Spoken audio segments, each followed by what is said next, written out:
On your wedding day, you make vows. Some couples have the occasion of making the vows themselves and write it down.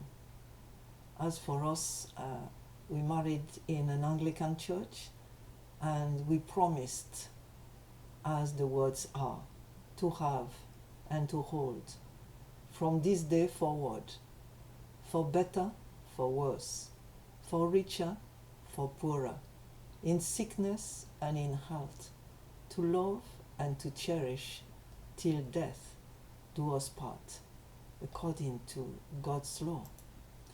And these are serious, sobering words. And obviously you promise and you intend, if you are a committed Christian, to take that person for life. No plan B, no divorce, no separation. We are together till death do us part. But nobody knows the future.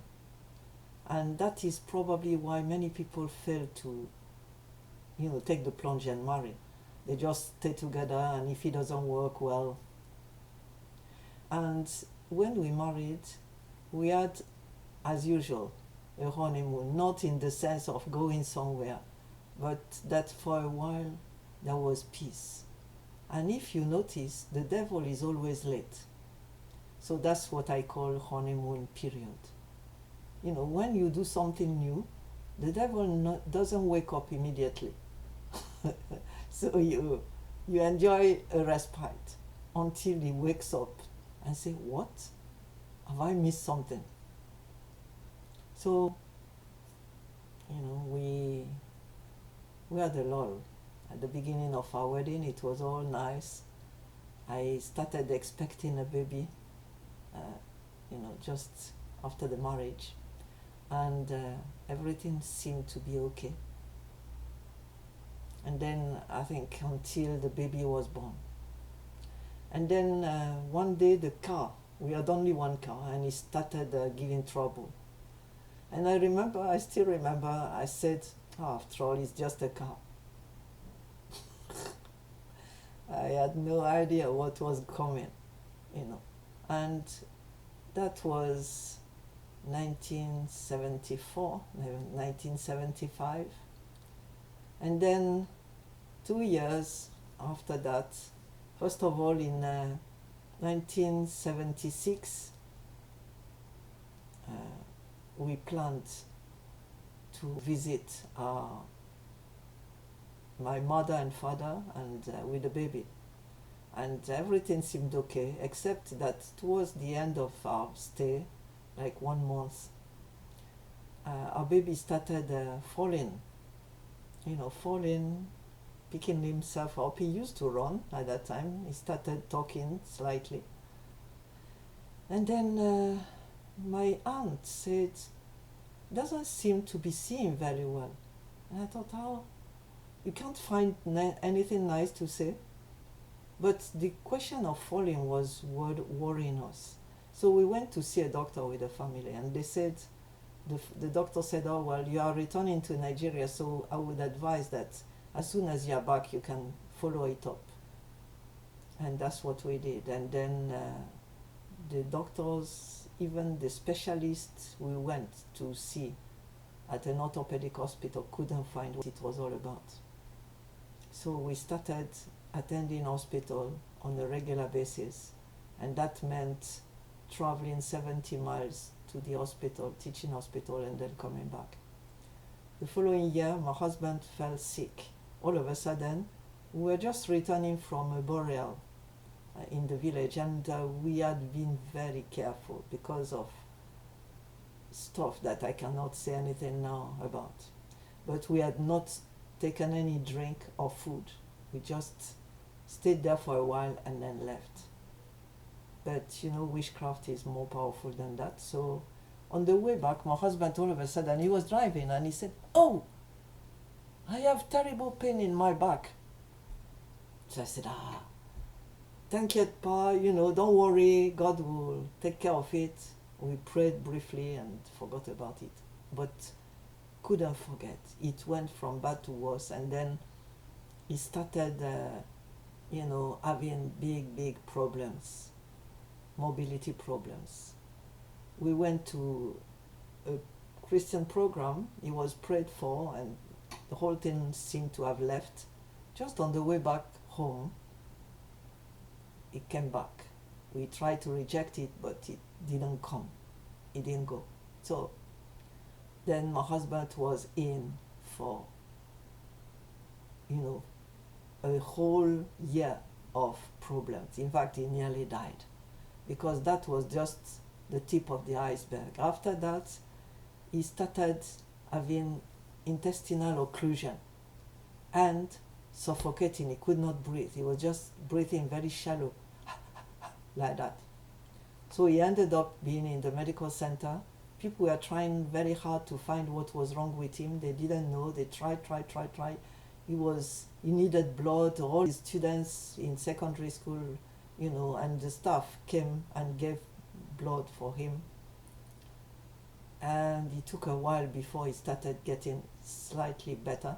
They tried to make an x-ray, and the x-ray machine was not working. Then they went to the veterinary section of the university and used the machine for animals. That was working, but when it came out, it was all black, and so there was no clue, or we were no better. And it took 1 year before eventually, with prayer and a lot of care and support, eventually he started walking with a stick and eventually regained all his mobility. And then after that, we wanted another child because our first one was born 75, and that was now 78, 79. We wanted to, it took a while before we got the second one, and nobody could find what was wrong with us. We even went for test, and they said nothing wrong with you, just I hope you know how to do it, and they were just cracking jokes, the doctors. And eventually we got a second child at the end of 79. But our first child continued being sick. And if you look back, we had virtually 8 years of continuous trial. The car, then my husband, the child, problems with conceiving another child, and it went on and on and on until 83, when some people from home somebody came and said, so now you have no boy again, your husband will die, and I will inherit you. I rejected that thing. And we knelt down and told God, enough is enough. Now, today, we trust you for another child, another boy. At that time, we had already 2 girls. And God gave us a boy. And we called him Chiemelie. God has won. And what I want to say is, there are ups and downs in every marriage in terms of trials, sicknesses, difficulties of all kinds. We had a fair share of it those few beginning years. Of course, that was not the end of the story, but we had a respite after 8 years. And I want to encourage you. What should you do?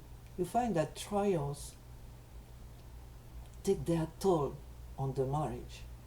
Many people cannot take it because it needs not only you caring for the person that is sick, but also a constant support. Sometimes one will be down, the other one will be up. We never got down, mentally, both at the same time. And we found out that when one is discouraged, the other one will be there to support him or her. And this is part of what builds beautiful marriages. If you stick together. When our first boy was 1 year and a half, he became very, very sick. He had one kind of, intestine problem, and he was vomiting and stooling and vomiting and stooling, lost all his, the water in his body. We tried to give him drips, and then nothing worked.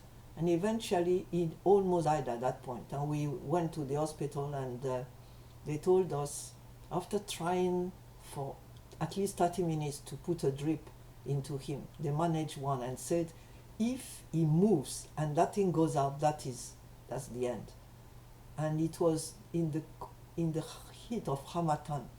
There was that cold wind, blowing through the windows, and we were two of us in the hospital, holding each one arm of our child and praying, say, God, please, God.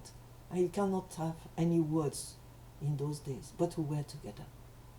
And I want to encourage you, if you are passing through difficulties, God is always there. You stick together. Know that you are one, and we are one with God. One with each other, and one with God. And He will be there. He is faithful to the end.